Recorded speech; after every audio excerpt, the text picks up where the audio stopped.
नमस्कार, स्पृहाज रेसिपीमध्ये आपलं स्वागत आहे। चला तर मग आता रक्षाबंधन स्पेशल आपण ओल्या नारळाची बर्फी बनवणार आहोत।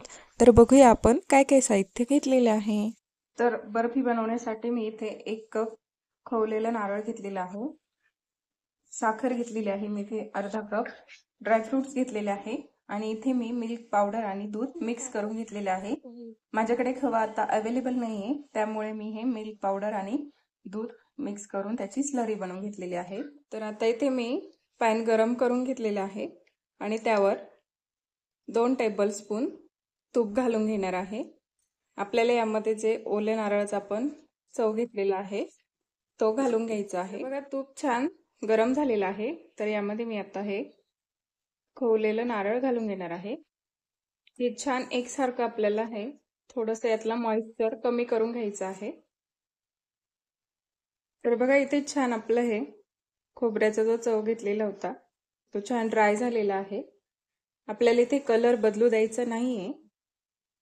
तर आता इथे 1 कप खोबऱ्याचा चव असल्यामुळे मी इथे अर्धा कप साखर घालून मिक्स करून घेणार आहे। तर बघा तुम्ही बघू शकता इथे ही साखर छान मिक्स होत आहे।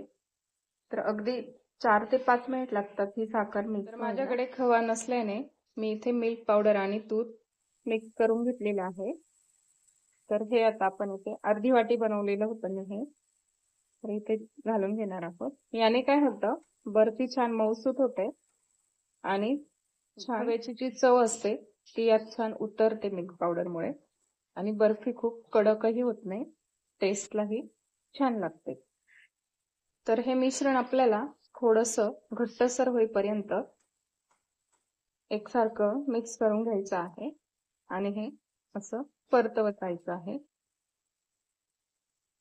तर तुम्हाला जर फ्लेवरसाठी इथे वेलची ऍड करायची असेल तर तुम्ही इथे ह्या स्टेपला ऍड करू शकता, त्याचे छान फ्लेवर उतरतो यात।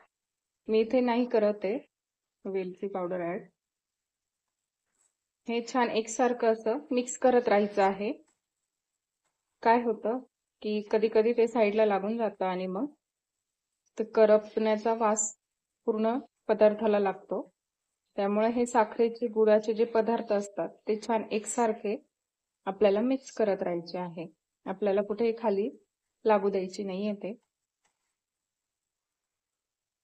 अजून तरी याला 5 मिनिट लागतील, तेव्हा हे मिश्रण छान आपलं बर्फीसाठी तयार होईल। तर बघा तुम्ही बघू शकता इथे थोडासा कलर इथे चेंज व्हायला लागलेला आहे, व्हायला सुरुवात झालेली आहे। तर आता आपण इथे गॅस बंद करून हे मिश्रण थोडंसं थंड होऊन मग आपण हे पसरवून घेणार आहोत एका भांड्यामध्ये। तर बघा हे मिश्रण छान हलकसं थंड झालं होतं, तर आता मी इथे ह्या प्लेटला तुपाने ग्रीस करून हे छान पसरवून घेत आहे। अशा पद्धतीने बघा मी हे प्लेटला छान स्प्रेड करून घेतलेले आहे। तुम्ही यामध्ये तुमच्या आवडीनुसार ड्रायफ्रुट्स घालून घेऊ शकता। तर याला थंड होण्यासाठी जास्तीत जास्त 1 तास लागतो। ते 1 तासानंतर आपण याला छान काप करून घेणार आहोत। बघा किती छान पद्धतीने आपण हे आता 1 तास थंड होण्यासाठी ठेवणार आहोत। आपलं हे नॉर्मल टेम्परेचरलाच ठेवायचं आहे, फ्रीज मध्ये वगैरे ठेवायचं नाहीये। हे थंड झालं की आपण छान वडी पाडून घेणार आहोत। हे छान थंड झालेलं आहे, तर आता आपण याच्या वड्या पाडून घेणार आहोत। तर बघा अशा पद्धतीने आम्ही वड्या पाडून घेतलेल्या आहे। तर अशा पद्धतीने आपली ही रक्षाबंधन स्पेशल खोबऱ्याची बर्फी बनवून तयार आहे। आवडली असल्यास नक्की ट्राय करून बघा आणि स्पृहाज रेसिपीला लाईक, कमेंट, शेअर आणि सबस्क्राईब नक्की करा। तोपर्यंत बाय।